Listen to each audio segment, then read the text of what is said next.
नमस्कार, good evening. क्या हाल चाल है प्यारे बच्चों। तो बच्चों, कोऑर्डिनेशन कंपाउंड का एक टॉपिक है वैलेंस बॉन्ड थ्योरी। इस पे आज हम डिस्कस करने वाले हैं। शॉर्टकट में इसको बोलते हैं वीबीटी। तो चलिए देखते हैं किस किस तरह से वैलेंस बॉन्ड थ्योरी काम करती है और कौन से केमिकल हैं जो वैलेंस बॉन्ड थ्योरी में इन्वॉल्व होते हैं। ठीक है, तो सबसे पहले आपको यह समझना है कि वैलेंस बॉन्ड थ्योरी के प्रिंसिपल्स क्या है, यानी किस चीजों पे वैलेंस बॉन्ड थ्योरी बेस्ड है। तो वन बाय वन डिस्कस करते हैं। टोटल मैंने 8 पॉइंट में प्रिंसिपल आपके लिए लिखे हैं। तो पहला पॉइंट है कि देखिए बच्चों, कोऑर्डिनेशन कंपाउंड में दो चीजें इंपॉर्टेंट होती है, लाइगेंड और मेटल। ठीक है, तो जब भी कोई बॉन्ड बनता है तो लाइगेंड क्या करता है, सेंट्रल मेटल आयन को अप्रोच करता है और क्या करता है बच्चों, उसको इलेक्ट्रॉन पेयर डोनेट करता है। ठीक है, तो ligand approach the metal atom by donating the electron, सब जानते हैं। दूसरा पॉइंट क्या है, लाइगेंड जब मेटल को इलेक्ट्रॉन पेयर डोनेट करता है तो उन दोनों के बीच में जो बॉन्ड बनता है उसको हम बोलते हैं कोऑर्डिनेट बॉन्ड। ठीक है। दूसरा, अब देखिए, जब लाइगेंड से कोई मेटल इलेक्ट्रॉन एक्सेप्ट करता है तो बच्चों मेटल के अंदर जो ऑर्बिटल है वो उतने रिक्वायर्ड नंबर के इलेक्ट्रॉन को एक्सेप्ट करने के लिए होने चाहिए। यानी to accommodate these electron metal must have required number of vacant orbital, यानी मेटल के अंदर उतने नंबर के वैकेंट ऑर्बिटल होने चाहिए। और सबसे बड़ी बात क्या है, उन सब ऑर्बिटल की एनर्जी सेम होनी चाहिए। लेकिन अगर हम मेटल की ग्राउंड स्टेट को देखें तो उसके अंदर डी, पी, एस तीनों तरह के ऑर्बिटल होते हैं। तो बच्चों इनकी एनर्जी सेम नहीं होती है, लेकिन कंडीशन सेम होनी चाहिए। तो क्यों होता है, देखिए ऐसा। चौथा पॉइंट आपके थर्ड पॉइंट को एक्सप्लेन करेगा कि उन सब ऑर्बिटल की एनर्जी को, एस भी है, डी भी है, पी भी है, उन ऑर्बिटल की एनर्जी को इक्वल करने के लिए बच्चों आपस में क्या करेंगे, वो हाइब्रिडाइजेशन करेंगे, यानी मिक्सिंग करेंगे और कुछ नए तरह के ऑर्बिटल बना लेंगे जिनको हम बोलेंगे हाइब्रिडाइज ऑर्बिटल।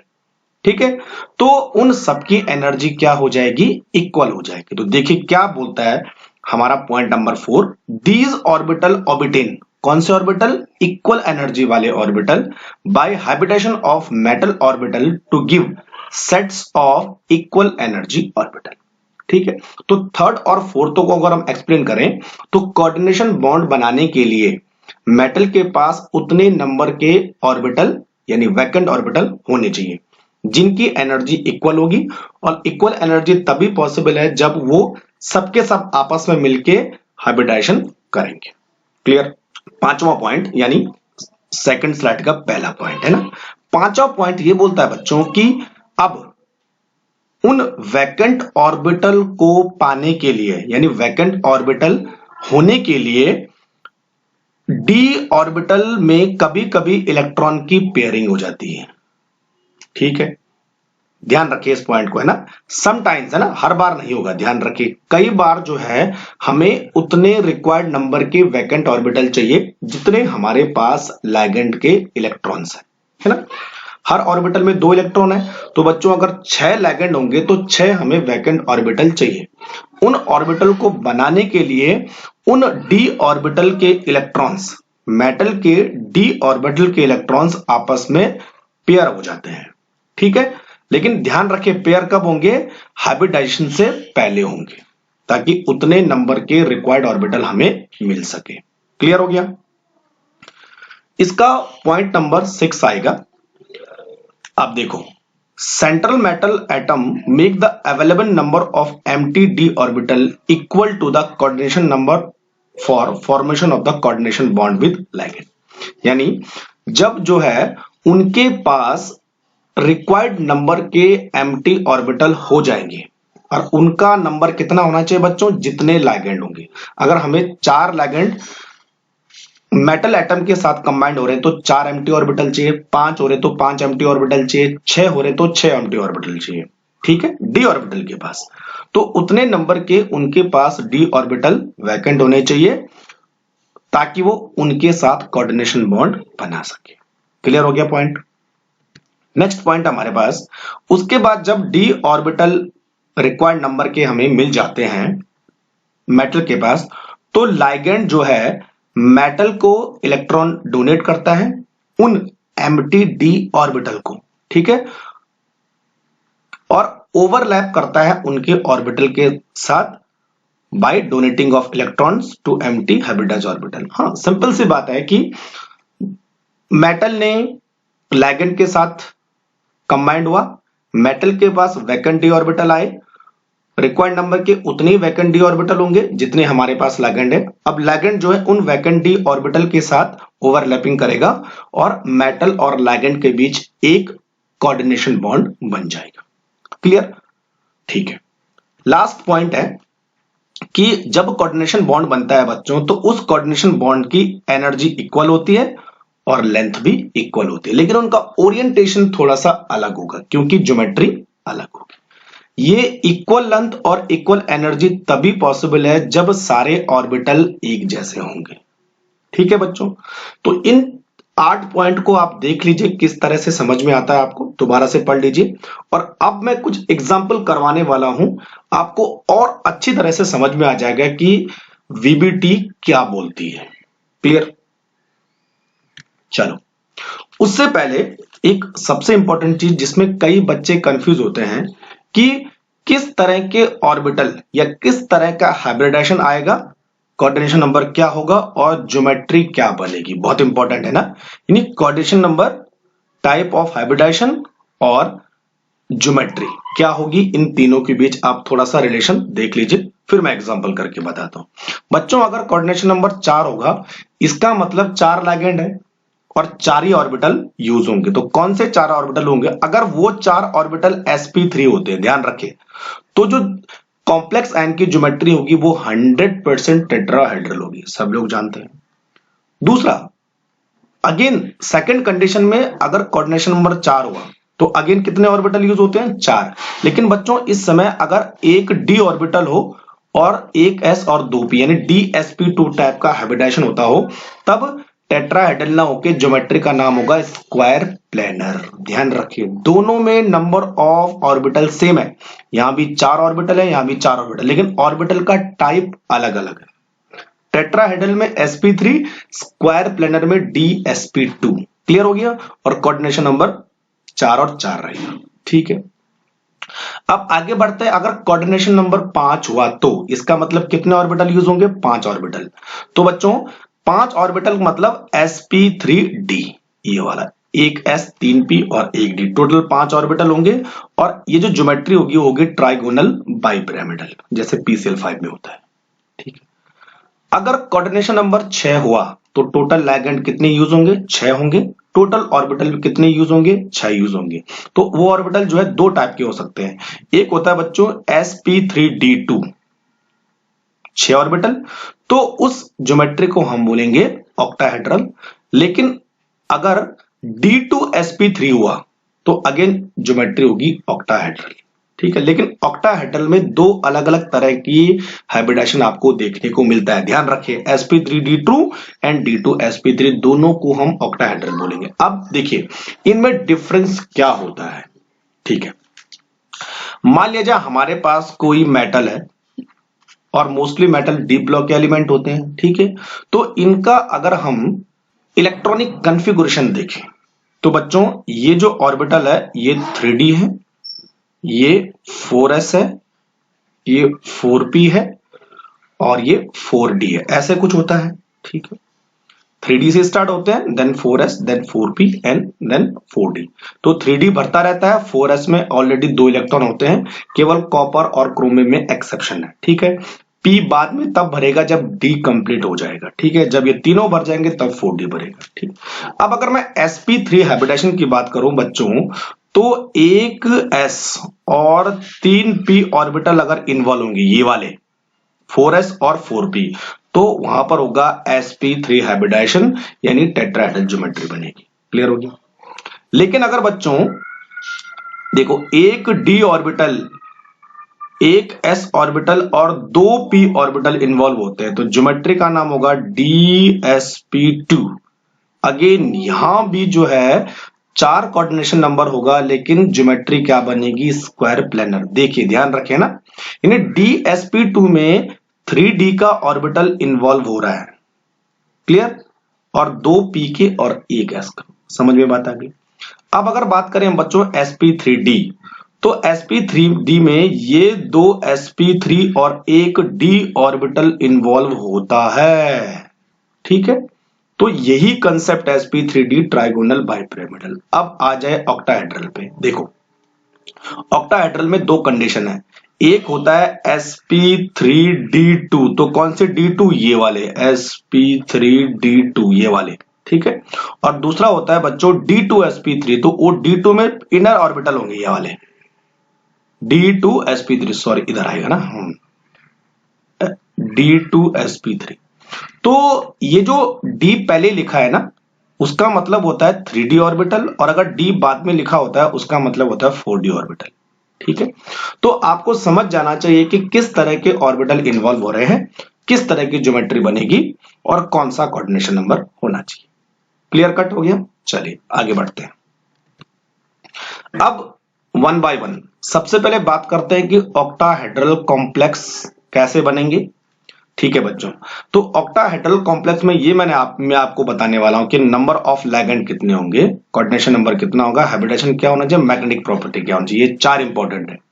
तो नंबर ऑफ लिगेंड होते हैं 6, सबको मालूम है ऑक्टाहेड्रल, तो कोऑर्डिनेशन नंबर भी कितना होगा? 6। हैबिटेशन कितना होगा? 2 टाइप का हो सकता है बच्चों, sp3d2, ठीक है, और दूसरा हो सकता है d2sp3, ये मैंने अभी आपको स्लाइड में बता दिया। अच्छा, मैग्नेटिक प्रॉपर्टी डिपेंड करेगी कि इलेक्ट्रॉन पेयर्ड है कि अनपेयर्ड है, ये बहुत इंपॉर्टेंट है ना। वीबीटी की सबसे खास बात यह कि ये मैग्नेटिक प्रॉपर्टी को काफी हद तक एक्सप्लेन कर देता है, ठीक। तो बच्चों अगर सारे इलेक्ट्रॉन पेयर्ड होते हैं तो उस कंपाउंड को हम बोलेंगे डाया मैग्नेटिक, सब लोग जानते हैं। और अगर कोई एक इलेक्ट्रॉन अनपेयर्ड रह जाता है तो वहां पर होगा पैरा मैग्नेटिक। क्लियर हो गया भाई? ठीक है, तो डायामैग्नेटिक और पैरामैग्नेटिक का कंसेप्ट ही यही है, ठीक है। चलो अब एग्जाम्पल कौन कौन से हमारे पास ऑक्टाहेड्रल कॉम्प्लेक्स के, ठीक है। तो एक एग्जाम्पल हमारे पास है बच्चों CrNH3 का 6, और यहां पर होने वाला है +3, एक तो एग्जाम्पल है। दूसरा है FeCN6, एंड ये भी होने वाला है 3-। तीसरा होगा बच्चों FeCN6 4-, ठीक है। कई सारे एग्जाम्पल हमारे पास है। एक और एग्जाम्पल आपको बता देता हूं COF6, ठीक है, 3-। इनमें से केवल मैं आपको 2 के बारे में बताऊंगा कि किस तरह से ऑक्टाहेड्रल कॉम्प्लेक्स में हमारे पास वीबीटी का कॉन्सेप्ट आता है। इतना क्लियर हो गया? चलो अब हम बात करेंगे फॉर्मेशन ऑफ FeCN6 4-, जैसे मैंने अभी बताया था। तो किस तरह से होता है ध्यान रखें, है ना, और किस तरह से हमें मैग्नेटिक प्रॉपर्टी, हाइब्रिडाइजेशन, पेयरिंग, अनपेयरिंग, ये सब देखनी है। तो बच्चों FeCN6 में सबसे पहले क्या करना है आपको कि जो मेटल है उसका आपको इलेक्ट्रॉनिक कॉन्फ़िगरेशन लिखना है विद रिप्रेजेंटेशन ऑफ ऑर्बिटल।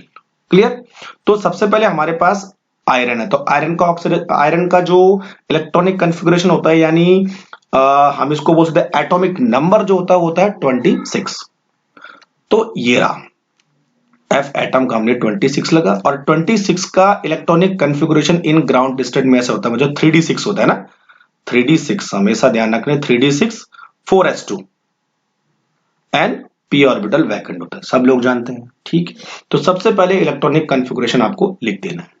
अब जब बच्चों ये मेटल के साथ कोऑर्डिनेशन बॉन्ड बनाएगा तो इसका ऑक्सीडेशन नंबर चेंज हो जाएगा, यानी ये एक्साइटेड स्टेट में आ जाएगा। तो यहां पर बच्चों F का ऑक्सीडेशन नंबर, यानी F के ऊपर कितना चार्ज है? 2+, ठीक है। तो अब हमें F2+ का इलेक्ट्रॉनिक कॉन्फ़िगरेशन लिखना है। तो देखो ये हमने लिखा F2+ आयन, ठीक है। तो F2+ आयन में यानी +2 है, तो इसका मतलब 2 इलेक्ट्रॉन रिमूव हो गए। तो बच्चों 2 इलेक्ट्रॉन कहां से रिमूव हो गए? 4s ऑर्बिटल था, देखिए 4s ऑर्बिटल वैकेंट हो गया। क्लियर। 3d ऑर्बिटल में अभी भी 6 इलेक्ट्रॉन बाकी है। समझ में बात आ गई। अब देखिए बच्चों, अभी मैंने कहा था कि हमने 6 लैगेंड को इसके 6 ऑर्बिटल में फिक्स करना है, ठीक है। लेकिन बच्चों 6 ऑर्बिटल होने भी तो चाहिए, लेकिन अभी देखिए कितने ऑर्बिटल है, केवल 3 ही वैकेंट दिख रहा है आपको, 6 ऑर्बिटल वैकेंट नहीं है। तो आयरन क्या करेगा, इलेक्ट्रॉन को पेयर करेगा। तो बच्चों क्या होगा, ये जो 4 इलेक्ट्रॉन है इनमें से एक यहां जाएगा और दूसरा यहां चला जाएगा, तो दोनों पेयर हो जाएंगे। देखिए किस तरह से, ये वाला कंसेप्ट। अब ये इलेक्ट्रॉन यहां गए, ये इलेक्ट्रॉन यहां गए, तो देखो कितने पेयर, पहले एक पेयर तो पहले से था, दूसरा और तीसरा, अभी भी इसके पास 6 इलेक्ट्रॉन है, लेकिन अब 6 के 6 क्या है, पेयर हो गया। पेयर क्यों है, क्योंकि बच्चों हमें कितने ऑर्बिटल चाहिए थे, 6 ऑर्बिटल चाहिए थे। इस केस में 6 ऑर्बिटल नहीं आ रहे हैं। तो अब देखो 1 2 3 4 5 6, 6 ऑर्बिटल वैकेंट हो चुके हैं, ठीक है। और कौन से 6 ऑर्बिटल वैकेंट हुए, ये D2, ये S और ये sp3, सॉरी p3 है ना। तो टोटल जो हमारे पास हैबिटेशन बनेगा वो बनेगा D2sp3 ऑर्बिटल। तो ये सबके सब ऑर्बिटल आपस में कंबाइंड होंगे और इक्वल एनर्जी के उतने ही नंबर के ऑर्बिटल बना देंगे। क्लियर, समझ में बात आ गई। अब 6 ऑर्बिटल खाली हो चुके हैं, ठीक है। अब 6 लैगेंड जो है इन 6 ऑर्बिटल को इलेक्ट्रॉन डोनेट करके उनके साथ कोऑर्डिनेशन बॉन्ड बनाएंगे इस तरह से। देखिए तो अब आ गया, देखो FeCN6, CN आ गया। तो बच्चों ये भी एक CN, ये भी CN, ये दूसरा CN, ये भी CN, ये भी CN और ये भी CN।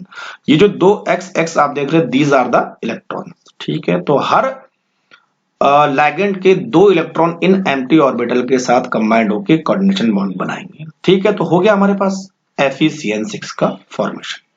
समझ में बात आ गई। तो इसी तरह आपको 1 by 1 जो है VBT में इलेक्ट्रॉनिक कॉन्फ़िगरेशन दिखाना है, ठीक है। चलो अब एक इंपॉर्टेंट चीज कि हैबिटेशन क्या है। तो हैबिटेशन में बच्चों जितने ऑर्बिटल इन्वॉल्व हो रहे हैं, तो D2sp3 हैबिटेशन, ठीक है। ज्योमेट्री ऑक्टाहेड्रल, कोऑर्डिनेशन नंबर 6 वो मैंने आपको पहले बता दिया था। सबसे इंपॉर्टेंट अब मैग्नेटिक प्रॉपर्टी क्या होगी, पैरामैग्नेटिक होगी कि डाईमैग्नेटिक होगी। तो क्या देखना है, इलेक्ट्रॉन पेयर्ड है कि अनपेयर्ड। अब देखो बच्चों सारे इलेक्ट्रॉन पेयर्ड है, ऑल इलेक्ट्रॉन आर पेयर्ड। तो जब सारे इलेक्ट्रॉन पेयर्ड होंगे तो इसका मतलब ये डायमैग्नेटिक बिहेवियर शो करेगा।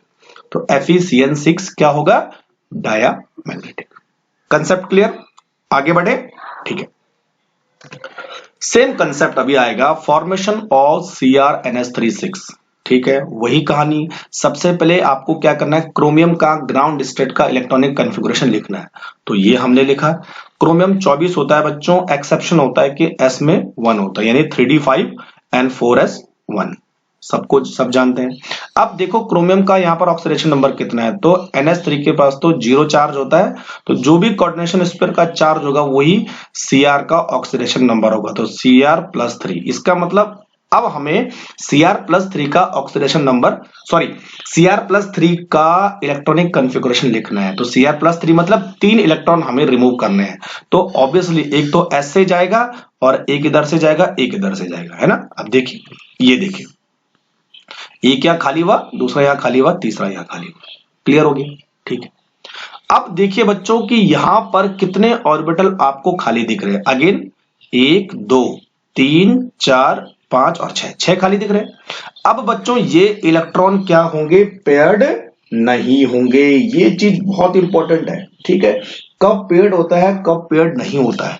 तो अभी सारे के सारे आपको 6 ऑर्बिटल मिल चुके हैं, 6 के 6 आपस में क्या करेंगे, ये देखिए सारे 6 ऑर्बिटल क्या करेंगे, आपस में कोलैप्स होंगे, हाइब्रिडाइजेशन करेंगे और 6 ऑर्बिटल मिल जाएंगे।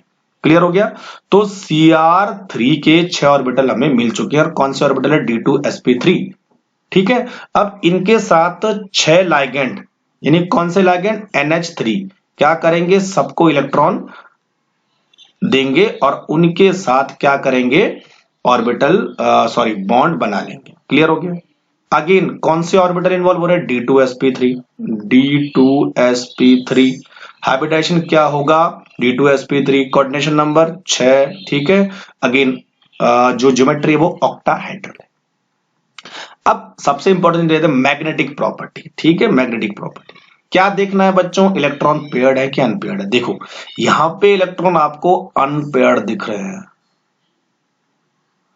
तो जब इलेक्ट्रॉन अनपेयर्ड होते हैं तो उस प्रॉपर्टी को हम बोलते हैं पैरामैग्नेटिक। तो Cr NH36 पैरामैग्नेटिक होगा। अच्छा, सबके दिमाग में एक क्वेश्चन आ रहा होगा कि यहां पर पेयरिंग क्यों नहीं हुई। तो बच्चों वीबीटी में कंसेप्ट है कि कुछ लिगेंड ऐसे होते हैं जो पेयर्ड कर लेते हैं और कुछ लिगेंड ऐसे होते हैं जो पेयर्ड नहीं कर लेते हैं, ठीक है। तो उसकी मैं आपको लिस्ट बनाने वाला हूं, ठीक है। तो ये अभी आगे जाके समझ में आएगा। इतना समझ में आ गया, ठीक है। तो ये तो था हमारे पास ऑक्टाहेड्रल का। अब उसके बाद हम बात करते हैं बच्चों टेट्राहेड्रल, ठीक है।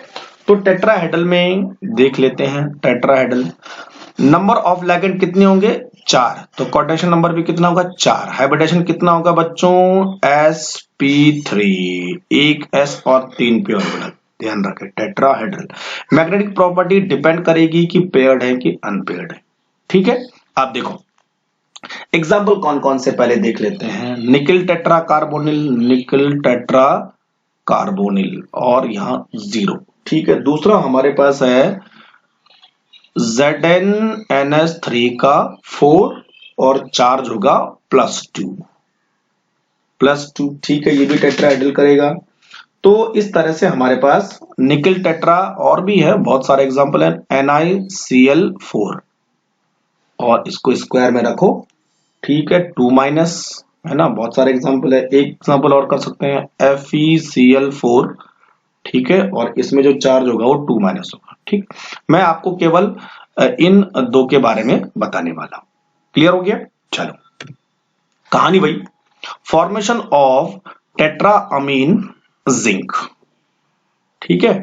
तो देख लेते हैं किस तरह से बनेगा, है ना। तो सबसे पहले हमें जिंक का इलेक्ट्रॉनिक कॉन्फ़िगरेशन लिखना है ग्राउंड स्टेट का, है ना। तो ये हमने लिखा, जिंक बच्चों 30 होता है तो सारे के सारे इलेक्ट्रॉन पेयर होंगे 3d10 4s2 लिखा। अब जिंक का ऑक्सीडेशन नंबर यहां पर कितना है, +2 है। इसका मतलब अब 2 इलेक्ट्रॉन हमें निकाल के इलेक्ट्रॉनिक कॉन्फ़िगरेशन लिखना है। तो जिंक +2 आयन का इलेक्ट्रॉनिक कॉन्फ़िगरेशन क्या होगा, ये वाला 3d10। और कौन से इलेक्ट्रॉन रिमूव होंगे, s2 वाले इलेक्ट्रॉन हमने रिमूव कर दिए। समझ में बात आ गई। अब कितने ऑर्बिटल चाहिए हमें, 4 ऑर्बिटल चाहिए, क्योंकि लिगेंड भी 4 ही है। अब साफ साफ दिख रहा है 4 ऑर्बिटल आई, एक s और 3 p हमारे पास मौजूद है, ठीक है। तो यहां कुछ करने की जरूरत नहीं है, ठीक है। तो 4 वैकेंट ऑर्बिटल हैं और वो चारों के चारों वैकेंट ऑर्बिटल आपस में कंबाइंड होकर इक्वल एनर्जी का ऑर्बिटल बना लेंगे। तो sp3 हाइब्रिडाइजेशन हमें मिल जाएगा। और अब 4 ऑर्बिटल जो है 4 लिगेंड के साथ इलेक्ट्रॉन शेयर करेंगे, इलेक्ट्रॉन शेयर का डोनेट करेगा लिगेंड इलेक्ट्रॉन को, ठीक है। तो हमें ZnNH34 मिल जाएगा, ठीक है। अभी क्या दिख रहा है आपको, हाइब्रिडाइजेशन sp3, तो ज्योमेट्री क्या होगी, टेट्राहेड्रल। क्लियर हो गया। अब दूसरी चीज आपको देखनी है कि मैग्नेटिक प्रॉपर्टी क्या है। तो देखिए बच्चों, सारे इलेक्ट्रॉन पेयर्ड है, बहुत अच्छी बात है ना, सारे इलेक्ट्रॉन पेयर्ड है। तो जब सारे इलेक्ट्रॉन पेयर्ड है तो मैग्नेटिक प्रॉपर्टी क्या होनी चाहिए, डायामैग्नेटिक। कंसेप्ट क्लियर, ठीक है। दूसरा हमारे पास बच्चों है निकल टेट्रा कार्बोनिल, ठीक है। अब निकल का सबसे पहले क्या करना है, ग्राउंड स्टेट का ऑक्सीडेशन नंबर लिखना है। तो निकल का ऑक्सीडेशन नंबर होता है बच्चों 28। तो 3d8 5 और 3 8 एंड 4s2, ठीक है। समझ में आई। अब निकल का यहां पर ऑक्सीडेशन नंबर कितना है, 0 है। इसका मतलब वही का वही सेम कॉपी होने वाला है, ठीक है। ये देखो इस तरह से, ठीक है। तो यानी बोलने का मतलब है सेम टू सेम कॉपी हमने कर दिया, ठीक है। लेकिन बच्चों अगर हम निकल का वही ऑक्सीडेशन नंबर लिखते जो पहले था, तो निकल के पास 4 ऑर्बिटल नहीं है, यानी अभी 3 ही ऑर्बिटल है, थे ना ऊपर, देखिए ध्यान दीजिए 3 ऑर्बिटल थे। तो इसका मतलब हमें s ऑर्बिटल भी एम्प्टी चाहिए टेट्राहेड्रल बनाने के लिए। तो बच्चों s के दोनों इलेक्ट्रॉन कहां निकल गए, इस d ऑर्बिटल के पास निकल गए, ठीक है, तो अभी क्या होगा, देखो पेयरिंग हो गई सारी की सारी। तो अब हमें sb खाली मिल गया है और p3 भी खाली मिल गए हैं। तो टोटल हमारा हाइब्रिडेशन अभी हमने क्या करना है, sp3 चाहिए हमें। ठीक है, ऊपर s भरा हुआ था, क्या करें, दोनों इलेक्ट्रॉन d में आ जाएंगे, तो d पूरा क्या हो जाएगा, फिलअप हो जाएगा, पेयर्ड हो जाएंगे। अब 4 ऑर्बिटल खाली हो गए, एक s और 3 p ऑर्बिटल। तो कार्बोनिल इलेक्ट्रॉन क्या करेगा, डोनेट करेगा और क्या बना लेगा, कोऑर्डिनेट बॉन्ड बना लेगा। तो देखो 4 CO मॉलिक्यूल आपस में, sorry 4 CO molecule electron donate करेंगे 4 खाली ऑर्बिटल को, तो हमारे पास क्या बन जाएगा, निकल टेट्रा कार्बन। ठीक है, समझ में बात। अब मैग्नेटिक प्रॉपर्टी ढूंढनी है, तो अगेन आपको क्या दिख रहा है, सारे इलेक्ट्रॉन पेयर्ड है ना, सारे इलेक्ट्रॉन पेयर्ड है। जब बच्चों सारे इलेक्ट्रॉन पेयर्ड है तो इसका मतलब क्या होगा, ये डायामैग्नेटिक होगा। ठीक है, तो sp3 में मोस्ट केस आपको डायामैग्नेटिक देखने को मिलेगा, क्योंकि d ऑर्बिटल भरा होगा तभी जाके sp3 हो, है ना। क्लियर हो गया, चलो। तो ये था हमारे पास टेट्राहेड्रल। अब बात करते हैं बच्चों स्क्वायर प्लेनर कॉम्प्लेक्स की। ठीक है, नंबर ऑफ लिगेंड कितने थे, वहां भी 4 थे, कोऑर्डिनेशन नंबर यहां भी 4 था, लेकिन यहां पे हाइब्रिडेशन है dsp2। यानी आपको कौन कौन से एम्प्टी ऑर्बिटल चाहिए, एक 3d वाला चाहिए, एक s वाला चाहिए, और p केवल 2 ही चाहिए, ध्यान रखें, है ना। हाँ, मैग्नेटिक प्रॉपर्टी डिपेंड करेगी कि पेयर्ड है कि अनपेयर्ड है। ठीक है, अब एग्जांपल देख लेते हैं। देखो निकल टेट्रा साइनाइडो, निकल टेट्रा साइनाइडो 2-। ठीक है, ये स्क्वायर प्लेनर होगा। दूसरा हमारे पास है CuNH3 4, CuNH3 4, और इस पे कितना चार्ज है बच्चों, 2+। ठीक है, और एग्जांपल भी हो सकते हैं। ठीक है, CuCl4 और ब्रैकेट के बाहर कितना चार्ज है, 2-। ठीक है, कई सारे एग्जांपल हो सकते हैं। तो ये हमारा स्क्वायर प्लेनर कॉम्प्लेक्स के एग्जांपल है। अब मैं आपको एक एग्जांपल करके बताता हूं। टेट्रासाइनाइडो निकिलेट, हाँ इसका एक नाम होगा निकिलेट, क्योंकि कोऑर्डिनेशन पर माइनस चार्ज है ना। देखिए अभी बच्चों निकल टेट्रा कार्बोनिल क्या था, टेट्राहेड्रल, लेकिन टेट्रासाइनो निकिलेट क्या है, स्क्वायर प्लेनर। तो कंसेप्ट इसी में आने वाला है। सबसे पहले निकल का ग्राउंड स्टेट का ऑक्सीडेशन नंबर लिख 3d8 और 4s2, ये इसका ग्राउंड स्टेट का ऑक्सीडेशन नंबर है। अब यहां पर बच्चों निकल का ऑक्सीडेशन नंबर एक्साइटेड स्टेट में कितना आने वाला है, 4 2 2+ आने वाला है। तो इसका मतलब Ni2+ का इलेक्ट्रॉनिक कॉन्फ़िगरेशन लिखना है, तो 2+ करने के लिए आपको 2s के इलेक्ट्रॉन भगाने पड़ेंगे, ये हमने भगा दिए। तो Ni2+ आयन का इलेक्ट्रॉनिक कॉन्फ़िगरेशन हो गया अगेन 3d8, तो रहेगा s एम्प्टी हो जाएगा, इलेक्ट्रॉन गायब हो गए। क्लियर हो गया। अब आपको कितना ऑर्बिटल चाहिए, एक d चाहिए, एक s चाहिए और 2p चाहिए। ठीक है, s और 2p तो अवेलेबल है, लेकिन d अवेलेबल नहीं है। तो बच्चों क्या होगा, आप देखिए ये जो इलेक्ट्रॉन है ये यहां शिफ्ट हो जाएगा, है ना, सही बोल रहा हूं मैं। तब एक ऑर्बिटल यानी यहां पे पेयरिंग होने लगेगी, तो ये इलेक्ट्रॉन यहां शिफ्ट हो जाएगा, तो हमें एक d एम्प्टी ऑर्बिटल मिल जाएगा। तो हमारा काम बन जाएगा, हमें 4 ऑर्बिटल dsp2 टाइप मिल जाएंगे। तो देखिए ये हुआ, देखो dsp2 करने के लिए क्या हुआ कि इलेक्ट्रॉन यहां गया, तो देखो ये वैकेंट हो गया, s तो पहले से वैकेंट था, 2p पहले से वैकेंट थे। तो अब जो है हमारे पास 4 ऑर्बिटल आ गए हैं, एक d, एक s और 2p हाइब्रिडेशन वाले। ठीक है, और इन चारों ऑर्बिटल को कौन, cn लिगेंड इलेक्ट्रॉन डोनेट करने वाले हैं। देखिए इस तरह से, देखो 2 इधर आ गए, 2 इधर आ गए, 2 इधर आ गए, 2 इधर आ गए, तो क्या पूरा के पूरा। ठीक, तो 4 cn जो है, एक d, एक s और 2p को इलेक्ट्रॉन डोनेट करेंगे और 4 कोऑर्डिनेशन बॉन्ड बना लेंगे। क्लियर हो गया। तो यहां पर dsp2 हाइब्रिडेशन होके हमारी जो ज्योमेट्री होगी स्क्वायर प्लेनर। क्लियर हो गया। ठीक है, अब मैग्नेटिक प्रॉपर्टी देखनी, तो बच्चों सारे इलेक्ट्रॉन पेयर्ड हैं, सारे इलेक्ट्रॉन पेयर्ड हैं, और सारे इलेक्ट्रॉन पेयर्ड होने की वजह से इसकी प्रॉपर्टी होगी डायामैग्नेटिक, है ना। समझ में बात आ गई। तो इस तरह करना है, तो ध्यान रखना है ना किस तरह से ये होने वाला है। कई सारे बोर्ड में इसमें इससे क्वेश्चन आ भी रखे हैं। चलो बच्चों, नेक्स्ट हमारे पास है ट्राइगोनल बाइपिरामिडल। ठीक है, ट्राइगोनल बाइपिरामिडल का एग्जांपल है टेट्राकार्बोनिल, नहीं सॉरी, पेंटाकार्बोनिल आयरन, और यहां पर ये होगा 0। नंबर ऑफ लिगेंड कितने होने हैं? 5। तो कोऑर्डिनेशन नंबर भी कितने होने वाला है? 5। तो बच्चों यहां पर जो आपको हैबिटेशन मिलेगा वो मिलेगा DsP3। क्लियर हो गया? DsP3 है ना। और मैग्नेटिक प्रॉपर्टी डिपेंड करेगी कि पेयर्ड है कि अनपेयर्ड। चलो देख लेते हैं। तो ये मैंने लिखा पेंटाकार्बोनिल आयरन। अब देखिए बच्चों, आयरन का सबसे पहले आपको क्या करना है? ग्राउंड स्टेट का ऑक्सीडेशन नंबर लिखना है। तो आयरन का oxidation number, sorry, ground state का आपको इलेक्ट्रॉनिक कॉन्फ़िगरेशन लिखना है। बार बार कंफ्यूज हो रहा है। तो 26 होता है, तो 3d6 हमने लिखा है और 4s2। ठीक है। अब बच्चों क्या करना है आपको कि F का वो इलेक्ट्रॉनिक कॉन्फ़िगरेशन लिखना है जब वो CO5 के साथ आएगा। तो अगेन इसमें ऑक्सीडेशन नंबर कितना होगा? 0 होगा। तो Fe का सेम टू सेम हमें लिख देना हुआ। ठीक है, वही सेम टू सेम कॉपी हो जाएगा इस तरह से। तो P तो है नहीं, ये 2 हो जाएगा। 1 2 3 4। ठीक है, यहां 2, यहां 1 1 1 और 1। ठीक है। अब बच्चों Fe जब CO के साथ कंबाइंड होगा तो 5 ऑर्बिटल चाहिए आपको, याद रखिए ना, 5 ऑर्बिटल। और कौन कौन से 5 ऑर्बिटल चाहिए? एक D चाहिए, एक S चाहिए और 3 P चाहिए। 3 और 4 1 5। लेकिन यहां पर बच्चों न तो S खाली है न तो D खाली है। तो अब क्या होगा? यहाँ पे पेयरिंग होगी।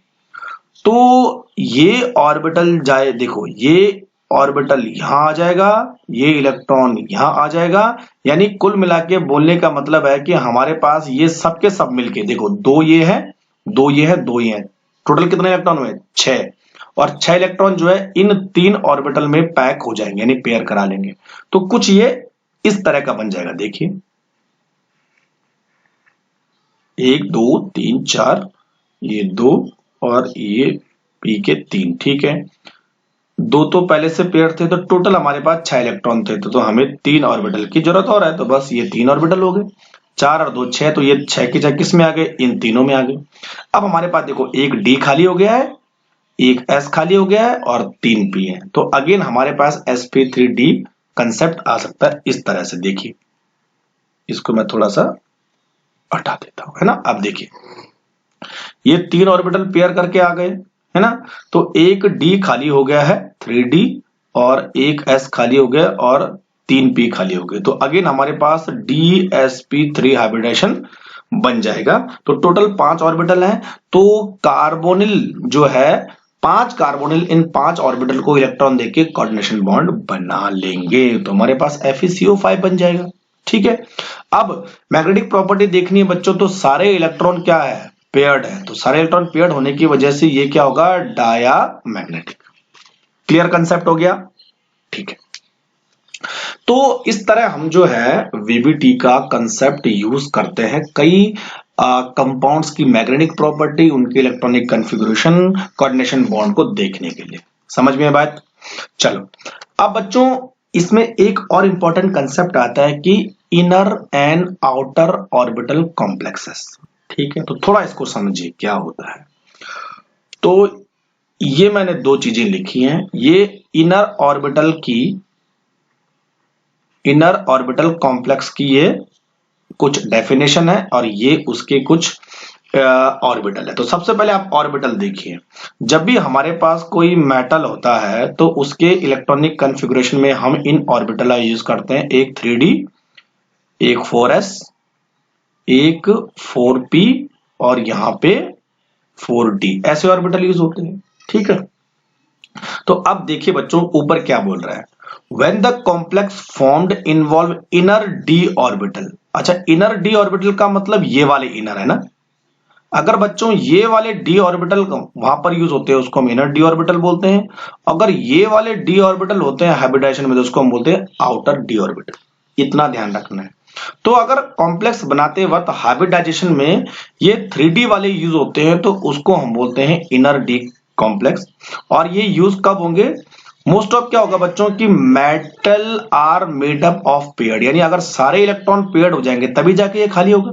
ठीक है, यानी इसके ऑर्बिटल तभी यूज होंगे जब इलेक्ट्रॉन में पेयरिंग होगी। अदरवाइज पेयरिंग नहीं होगी तो ये ऑर्बिटल खाली नहीं रहेगी।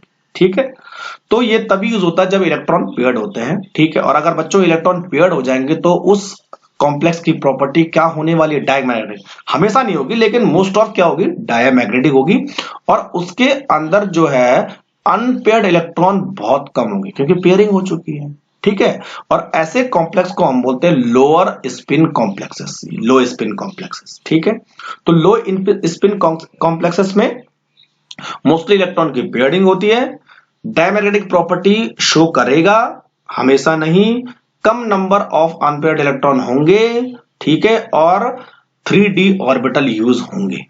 क्लियर हो गया।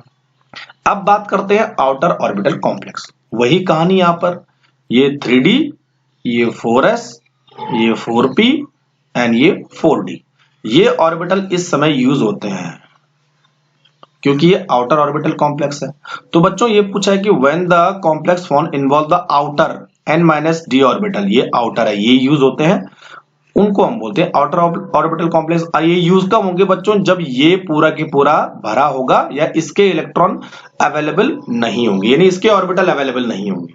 ठीक है, तो ये चाहे पेयरिंग करे चाहे अनपेयर हो, तो इसका मतलब ये तभी पॉसिबल है जब सारे इलेक्ट्रॉन पेयर्ड नहीं होते हैं, यानी कहीं ना कहीं इसमें इलेक्ट्रॉन रहेंगे।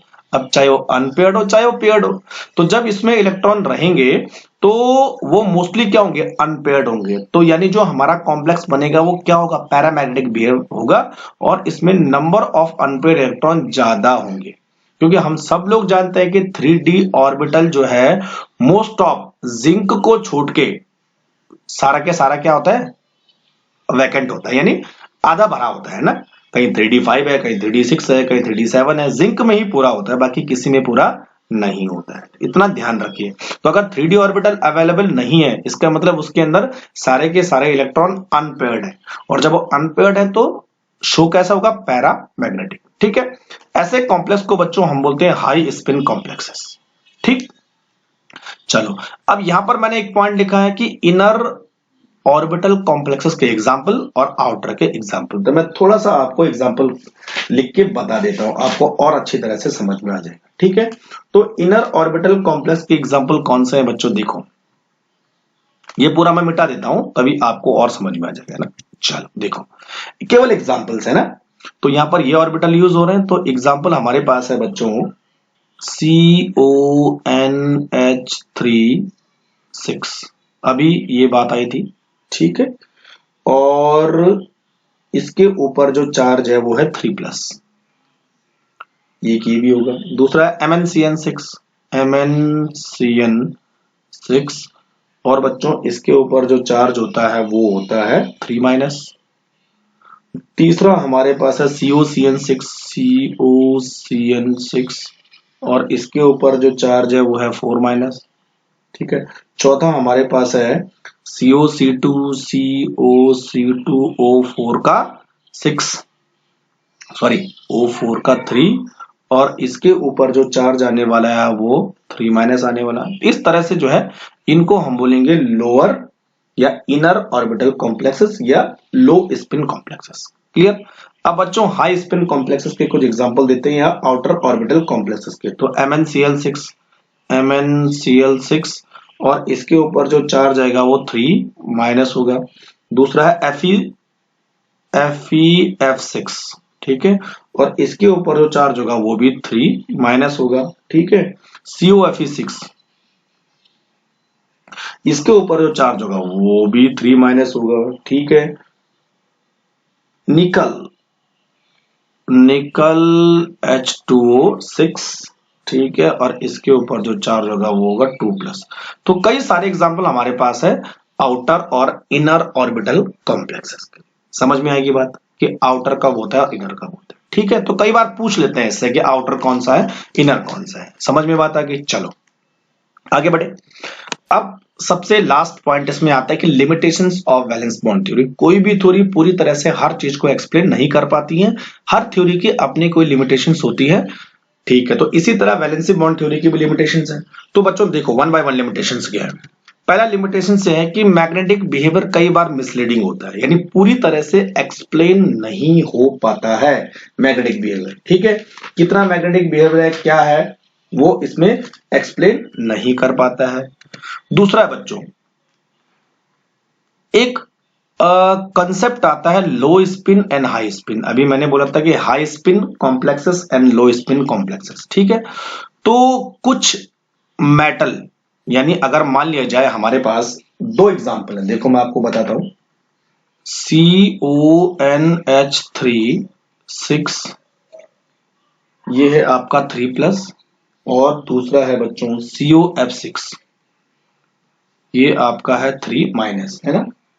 तो बच्चों CO, देखो मेटल CO है, यहाँ भी मेटल CO है, तो VBT जो है इसको बोलती है लो स्पिन कॉम्प्लेक्सेस और इसको बोलती है हाई स्पिन कॉम्प्लेक्सेस। ठीक है, तो यानी बोलने का मतलब है कि सेम मेटल के कुछ ऑक्सीडेशन स्टेट में ये हाई स्पिन कॉम्प्लेक्सेस है, लेकिन कुछ ऑक्सीडेशन स्टेट में ये लो स्पिन कॉम्प्लेक्सेस है। ऐसा क्यों होता है, तो ये वैलेंसी बॉन्ड थ्योरी एक्सप्लेन नहीं कर पाती है। तीसरा, कलर्ड स्पेक्ट्रा के बारे में कुछ नहीं बता पाते थे, क्योंकि हमारे पास कोऑर्डिनेशन कंपाउंड होते हैं, उनका स्पेसिफिक कलर होता है। ठीक है, तो वैलेंसी बॉन्ड थ्योरी इसके बारे में कुछ एक्सप्लेन नहीं कर पाती है कि किस तरह का कलर कौन से कॉम्प्लेक्सेस में आएगा।